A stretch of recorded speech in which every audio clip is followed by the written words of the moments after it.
ఓం శ్రీ గణేశాయ నమః. శ్రీమాత్రే నమః. శివాయ గురవే నమః. శ్రీకృష్ణ పరబ్రహ్మణే నమః. శ్రీరామాయ నమః. శ్రీ గురుభ్యో నమః. నారాయణం నమస్కృత్య నరం చైవ నరోత్తమం దేవీం సరస్వతీం వ్యాసం తతో జయముదీరయేత్. వ్యాసాయ విష్ణురూపాయ వ్యాసరూపాయ విష్ణవే నమో వై బ్రహ్మనిధయే వాసిష్ఠాయ నమో నమః. మోహనవాణి ఛానల్ ద్వారా మార్గదర్శకులు మన మహర్షులు అనేటువంటి శీర్షికన సద్గురు డాక్టర్ కె శివానందమూర్తి గారి ప్రవచనాల నుండి మనం చెప్పుకుంటున్నటువంటి మహర్షుల చరిత్రలో పరాశర మహర్షి యొక్క చరిత్రని గత 2 రోజులుగా చెప్పుకుంటున్నాం. నిన్నటి రోజున శంకరుని గురించి తపస్సు చేసి పరాశరుడు తన తండ్రిని దర్శించేటటువంటి అలాగే ఇంకా చాలా వరాలు కూడా పొందాడు. అలా వరాలు పొందినటువంటి పరాశరుడు ఆ శక్తి సమన్వితుడై ఏం చేశాడో 3వ ఎపిసోడ్లో చెప్పుకుందాం అనుకున్నాము. అది ఈరోజు కొనసాగిద్దాం. ఆ విధంగా ఈశ్వరుడి యొక్క వరాలు పొంది పరాశర మహర్షి స్వర్గానికి వెళ్ళాడు. అక్కడ తండ్రి యొక్క దర్శనం చేసుకున్నాడు. స్వర్గలోకంలో తండ్రి సుఖంగానే ఉన్నాడు. ఇక్కడ స్వర్గం అంటే దేవేంద్రుడు ఉండి అప్సరవ లోకం అనుకోకూడదు. ఉత్తమ లోకం అని అర్థం చేసుకోవాలి. మహాత్ములు వెళ్ళేటటువంటి లోకం. అక్కడ నుంచి తిన్నగా ఇంటికి వచ్చాడు. తండ్రి దగ్గర సెలవు తీసుకొని ఇంటికి వచ్చి తల్లిగారికి నమస్కరించి అక్కడ అదృశ్యమైపోయాడు. తాతగారైనటువంటి వశిష్ఠుడి దగ్గరికి వెళ్ళాడు. నేరుగా అదృశ్యమై ఆయనకు నమస్కారం చేసి జరిగిన సంగతి చెప్పాడు. మహాత్మా, మీ ఆదేశం ప్రకారం శివుడి గురించి తపస్సు చేసి శివదర్శనాన్ని పొందాను. శివుడి యొక్క అనుగ్రహం వల్ల వరాలు పొందాను. ఆయన యొక్క అనుగ్రహంతో నా తండ్రి గారిని కూడా దర్శించగలిగాను స్వర్గలోకంలో. ఆయన అక్కడ సుఖంగానే ఉన్నాడు. ఆయనకు దుఃఖం కానీ అశాంతి కానీ లేవు అని తాను పొందినటువంటి వరాలన్నీ కూడా చెప్పాడు తాతగారికి. వశిష్ఠుడు పరాశరుడు సాధించిన విజయానికి చాలా సంతోషపడ్డాడు. అంతకుముందు పరాశరుడిలో ఉన్నటువంటి లోకాలన్నింటినీ నాశనం చెయ్యాలనేటువంటి ప్రతీకారంతో కూడినటువంటి ఒకానొక ఉగ్ర భావన ఇప్పుడు మరొక పరిణామం పొందింది. అంటే మంచి మార్పుకు లోనే. అంటే లోకాలన్నిటినీ నాశనం చేయాలనే సంకల్పం మానుకున్నాడు. దానికి బదులుగా లోకాలలో ఉండే దుష్ట శక్తులను నాశనం చేయాలి అని సంకల్పించాడు. ఇది మంచిదే కదా. లోకాలు మొత్తం నాశనం చేయటం కంటే దుష్ట శక్తులను నాశనం చేస్తే మంచి వాళ్ళకి ఇబ్బంది ఉండదు లోకంలో.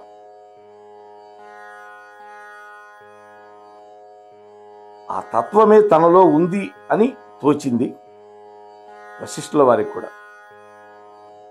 అంటే సర్వలోక ఉపద్రవం చేయాలనే భావన కాకుండా రాక్షసుల యొక్క వినాశం కోసమని సంకల్పించి మంచి ఋత్విజులను ఎన్నుకొని సత్రయాగం చేయాలి అనుకున్నాడు. అగ్నిని ప్రజ్వాలనం చేశాడు. హోమ విధులు నిర్వహించడం మొదలుపెట్టాడు. పరాశరుడు హోమం మొదలైంది. వశిష్ఠ మహర్షి పరమ సాత్వికుడే అయినప్పటికీ ఈ సంగతి తెలుసుకొని రాక్షస వినాశనాన్ని కోరినటువంటి మనుమణ్ణి మాత్రం వారించల. ఎందుకని? లోకానికి ఉపకారం జరుగుతుంది కదా, దుష్టులు నాశనం అయిపోతే. అందుకని ఆయన వారించల. అదే లోకాలు నాశనం చేస్తానన్నప్పుడు కల్పించుకొని శివుడి యొక్క అనుగ్రహం పొందమని చెప్పాడు. వాస్తవానికి వశిష్ఠ భగవానుడు చాలా ప్రశాంతమైనటువంటి వాడే. ఎవరి మీద ఆయన క్రోధం ఉండదు. అయినా దుష్ట సంహారాన్ని మాత్రం ప్రోత్సహించాడు. అది వద్దు అని మనవణ్ణి మాత్రం వారించాడు. ఇది ఆ మహర్షి యొక్క వైభవం. సరే, ఇక్కడ పరాశరుడు హోమం చేస్తూ ఉన్నాడు. అగ్నిహోత్రుడు మహోజ్వలంగా ప్రకాశిస్తూ ఉన్నాడు. ఘోరమైనటువంటి రూపాలు కలిగినటువంటి అనేక మంది రాక్షసులు హాహాకారాలు చేస్తూ ఒక్కొక్క పేరు చెప్పి ఒక్కొక్క మంత్రం చదువుతుంటే ఆ హోమగుండంలో పడి అందులో మాడి మసైపోతున్నారు. ఇప్పుడు రాక్షస కులాలకు పెద్ద ప్రళయమే వచ్చి పడింది. పులస్త్యుడు, పులహుడు, క్రతువు మొదలైన మహర్షులు అనేక మంది ఇతర మహర్షులను వెంట పెట్టుకొని పరాశర మహర్షి దగ్గరికి వచ్చేశారు. వాళ్ళు వచ్చేసరికి ఆ 3 హోమాగ్నుల దగ్గర 4వ అగ్నిలాగా వెలిగిపోతూ ఉన్నాడు పరాశరుడు. తీవ్రమైన సంకల్పం, గొప్ప తపోనిష్ట, యోగబలం, సాక్షాత్తు ఈశ్వరుడి యొక్క వరబలం అన్నీ ఆయనలో కనిపిస్తుంది. మహర్షులందరూ వస్తే వినయంగా లేచి నిలబడి వాళ్ళందరికీ అర్ఘ్యపాద్యాదులిచ్చి గౌరవించాడు. ఓ మహాత్ములారా, మీరందరూ ఎందుకు ఇలా వచ్చారు అని అడిగాడు పరాశరుడు. వాళ్ళన్నారు, నాయన పరాశరా, నువ్వు చేసేటటువంటి యజ్ఞంలో సృష్టిలో ఉన్నటువంటి యావత్తు రాక్షసులని నాశనం చేద్దామనేటువంటి సంకల్పం చేశావు.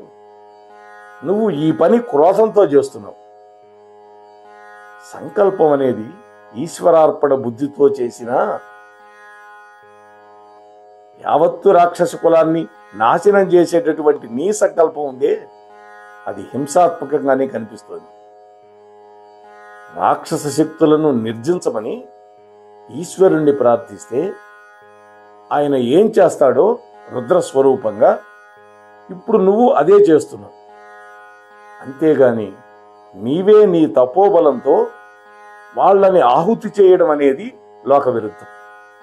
అది ఈశ్వరుడు చేస్తే ధర్మ విరుద్ధం కాదు. నువ్వు నీ తపస్సు ఖర్చు పెట్టేసి ఇవన్నీ చేస్తున్నావు, అందుకని లోక విరుద్ధం. వాళ్ళు కూడా బ్రహ్మదేవుడి యొక్క సృష్టిలో ఉన్నవాళ్లే కదా రాక్షసులు. ఈశ్వరుడి యొక్క సంకల్పం ప్రకారం సృష్టించబడినటువంటి ఒకానొక వస్తువుని నిర్మూలనం చేయటం ధర్మంగా ఉందా నాయన నీకు అని అడిగారు. వాళ్ళు బ్రహ్మదేవుడితోనే సృష్టించబడ్డారు. అంటే ఈశ్వరుడి యొక్క సంకల్పమేగా బ్రహ్మ కూడా చేసేది. ఈశ్వరార్పణ బుద్ధితో నువ్వు సంకల్పం చేస్తే వాళ్ళ వల్ల సజ్జనులకి ఉపద్రవం లేకుండా ఉండుగాక. ఎవడైతే సజ్జనులు జోలికి వస్తాడో వాళ్ళందరూ భస్మీపటలం అవుతురుగాక. సుజనుల యొక్క జోలికి రాకుండా వాళ్ళ బతుకు వాళ్ళు బతికితే నాకే సంబంధం లేదు అని అనుకుంటే మంచిదే నాయన. కాబట్టి సృష్టిలో ఉన్నటువంటి రాక్షస బలం మొత్తాన్ని నాశనం చేసే సంకల్పం మాత్రం మానుకో.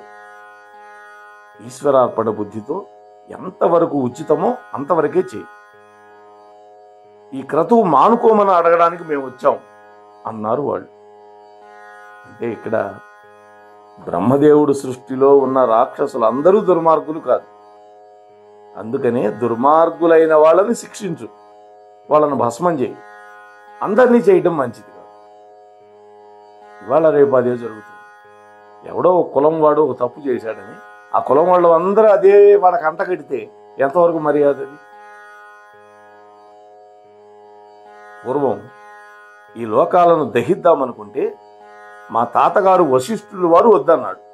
పరాశరుడు చెప్తున్నాడు వాళ్ళతోటి. ఈ యజ్ఞంలో రాక్షస సంహారం సంకల్పించారు. ఇది పూర్తిగా ఇష్టం లేదని మహర్షులందరూ వచ్చి మీరు చెబుతున్నారు. పెద్దల ఆజ్ఞ శిరసావహించాలి కదా. ఈ రోజుతో ఈ యజ్ఞాన్ని నేను ఆపేస్తాను అని తన యొక్క సంకల్పాన్ని విరమించాడు. పెద్దల మాట వింటున్నాడు. చూడండి, మొట్టమొదట తాతగారి మాట విన్నాడు. ఇక్కడ బ్రహ్మమానస పుత్రులైనటువంటి ప్రజాపతులైన ఋషులు వచ్చి అడిగితే కాదన్న ఒక మాట చెప్పాడు.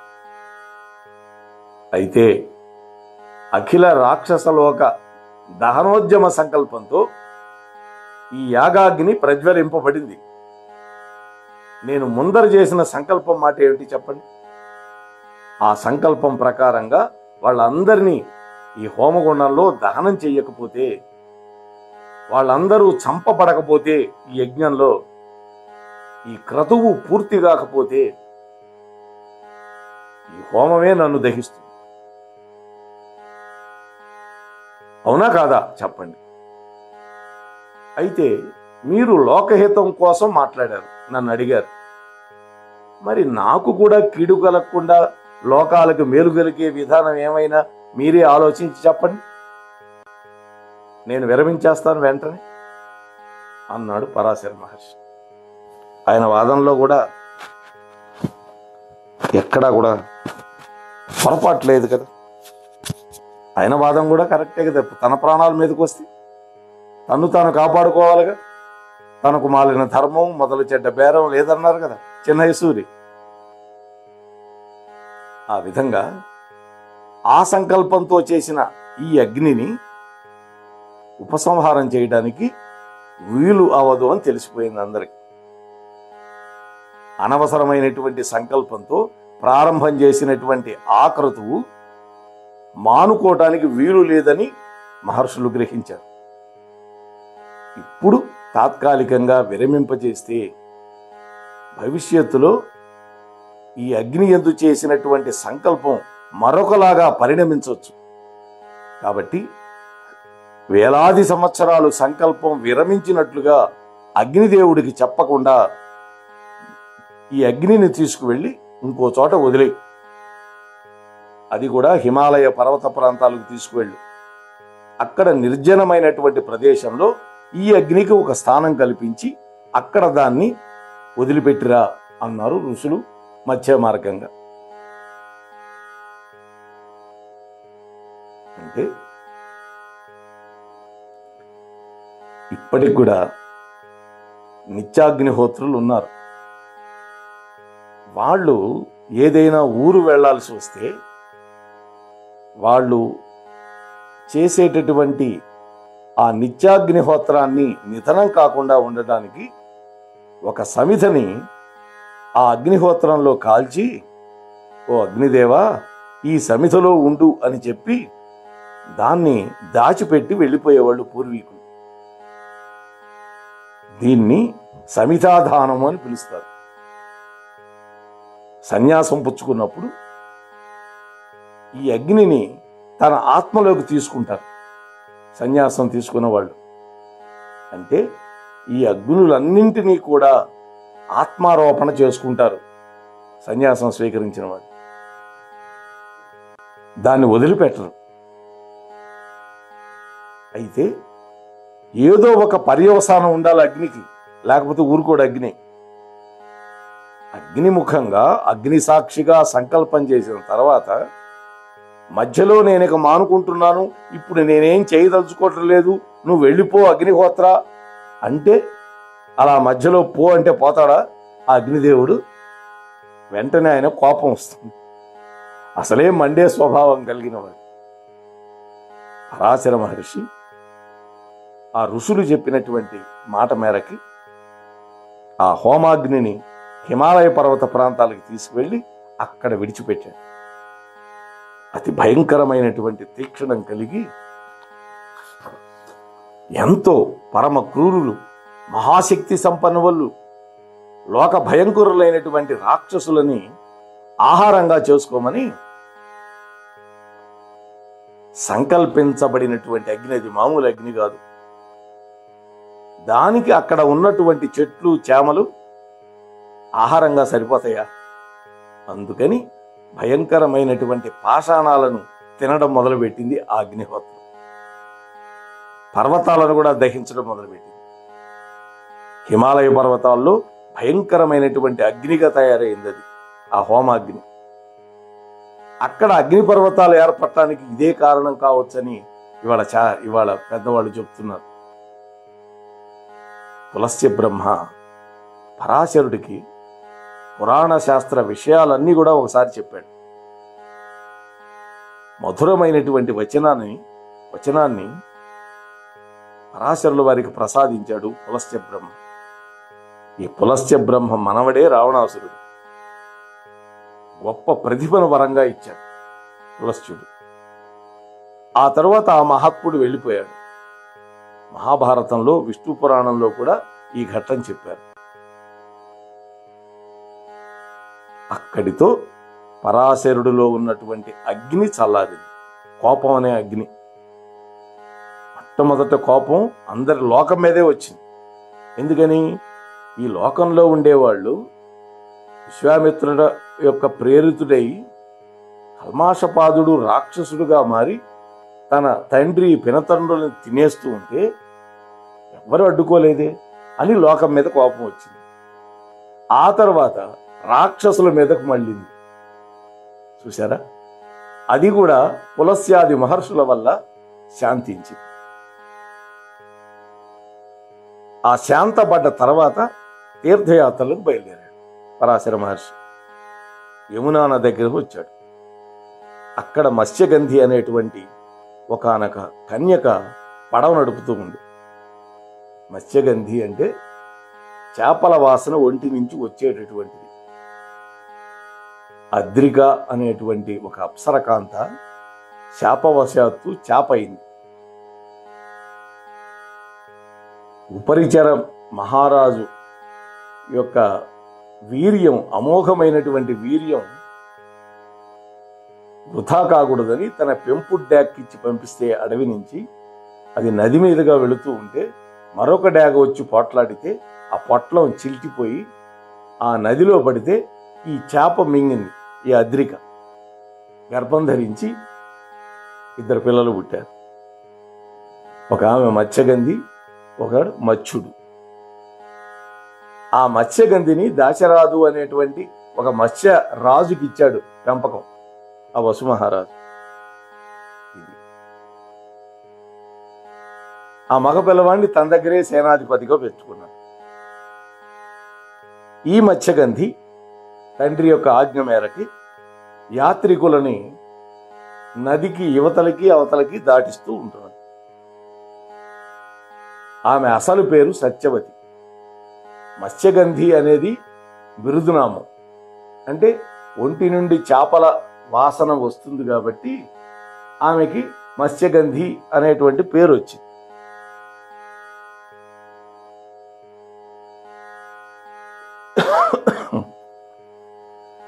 పరాశరుడు ఆ అమ్మాయి దగ్గరకు వచ్చి, ఓ సుందరి, నన్ను పడవలో అవతల ఒడ్డుకు దాటించు అని అడిగాడు. ఆమె పడవలోకి ఎక్కించుకుంది. ఆమెను చూసి అతడి మనస్సు చెలించి, దేవీ భాగవతంలో కూడా ఈ ఘట్టం ఉంది. అటువంటి గొప్ప తపస్వి యొక్క మనస్సు చెలించడం ఏంటి అంటే అదంతా జగన్మాత యొక్క లీల. అంటే ఒక కారణ జన్ముడు పుట్టవలసినటువంటి గొప్ప సమయం అది.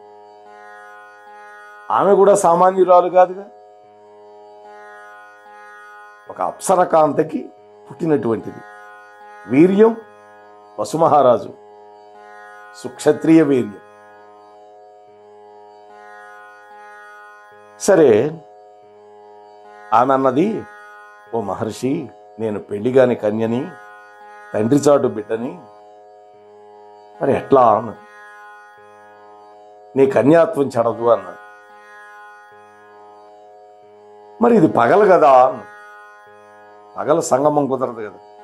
వెంటనే తన తపోబలంతో చీకటిగా చేశాడు.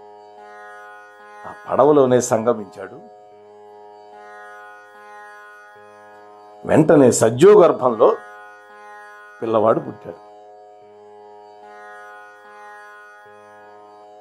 ఆ సమయంలో పరాశరుడు ఆ సత్యవతీదేవికి ఆమె యొక్క పూర్వజన్మ వృత్తాంతం అంతా చెప్పాడు. ఓ సత్యవతి, నీవు పూర్వజన్మలో అచ్చోద అనేటువంటి దేవకాంతవి. 2 పితృదేవతలకి సంకల్ప బలంతో అచ్చోద అనేటువంటి సరస్సులో పుట్టావు. యోగశక్తి కలిగినటువంటి దివ్య కాంతామణివి నీవు. సరస్సులో పుట్టడం వల్ల నీ తల్లిదండ్రులను నీవెప్పుడు చూడాల.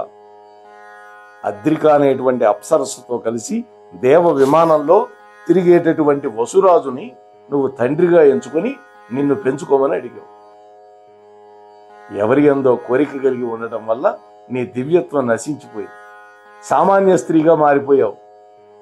ఎందుకంటే దేవతలు స్వతంత్రులు. తల్లి, తండ్రి, సోదరుడు అనే బంధాలు దేవతలకు ఉండవు. ఈమెకి ఈ భావన కలగగానే, తల్లిదండ్రులు కావాలనే భావం కలగగానే ఆ దివ్యత్వం కాస్త పోయింది. ఆ పొరపాటు వల్ల ఆమెకున్న దివ్యశక్తి పోయింది, యోగశక్తి కాస్త నశించిపోయింది. అప్పుడు నువ్వు అక్కడి నుంచి కింద పడిపోతుంది. ఈ సంఘటన దివ్యలోకాల్లో నువ్వున్న సమయంలో జరిగింది. భూలోకానికి పడిపోతూ పితృలోకాలకు నువ్వు సమీపంగా వచ్చినప్పుడు మార్గ మధ్యంలో అణువుల కంటే చాలా చిన్న శరీరాలు కలిగి విహరిస్తున్నటువంటి నీ పితృదేవతల యొక్క జీవాత్మలు నీకు ఈ భూలోక జన్మ కలుగుతుందని అభయం ఇచ్చారు. ఈ జన్మ సార్థకమయ్యేటటువంటి ఉత్కృష్టమైనటువంటి పుత్రుడు, భర్త నీకు లభిస్తారని కూడా వాళ్ళు ఆశీర్వదించారు. కాబట్టి ఆ కార్యార్థమై నా మనస్సు చెలించింది. ఇంతకు ముందు ఎన్నప్పుడు నా మనస్సు చెలించలేదు. ఏ కాంత పట్ల నాకు వ్యామోహం లేదు. నా వల్ల నీకు ఉత్తముడైన పుత్రుడు కలుగుతాడు. నీ కన్యాత్వం కూడా చెరదు. నువ్వు అడిగినటువంటి వరం నేను ఇస్తున్నాను. ఇక నుంచి నీ శరీరం నుంచి అద్భుతమైన సువాసనలు వస్తాయి. యోజనగంధి అనేటువంటి పేరుతో పిలువబడతాం. ఆ యోజనగంధిత్వం ఇవ్వటం వెనకాల కూడా శంతన మహారాజు ఆకర్షితులు కావటానికి మూల కారణం అయింది.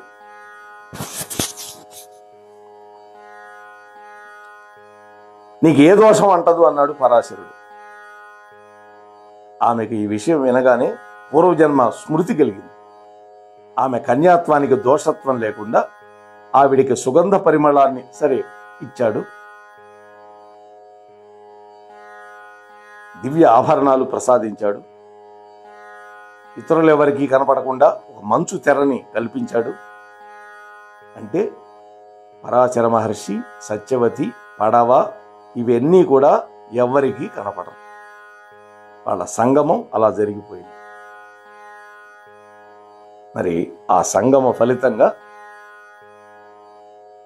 పుట్టినటువంటి వ్యాసుడు ఆ తర్వాత ఏం చేశాడు అనేటువంటి విషయాలని రేపటి రోజు నా రాముడి యొక్క అనుగ్రహంతో ముచ్చటించుకునే ప్రయత్నం చేద్దాం. అంతవరకు స్వస్తి. మోహన్వాణి తెలుగు పోడ్కాస్ట్ వింటున్న శ్రోతలందరికీ హృదయపూర్వక ధన్యవాదాలు. వినండి, వినిపించండి, వింటూనే ఉండండి మోహన్వాణి తెలుగు పోడ్కాస్ట్. మీరు వింటున్నారు మోహన్వాణి. మా కార్యక్రమాలు మీకు నచ్చితే ఇప్పటివరకు మా ఛానల్కి సబ్స్క్రైబ్ చేసుకోకపోతే వెంటనే ఈ క్షణమే సబ్స్క్రైబ్ చేసుకుని ఆ పక్కనుండే బెల్ బటన్ని మ్రోగించి అందరికీ షేర్ చేసి మీ విలువైన కామెంట్ను కూడా చేసి మమ్మల్ని ప్రోత్సహిస్తారని కోరుతున్నాను.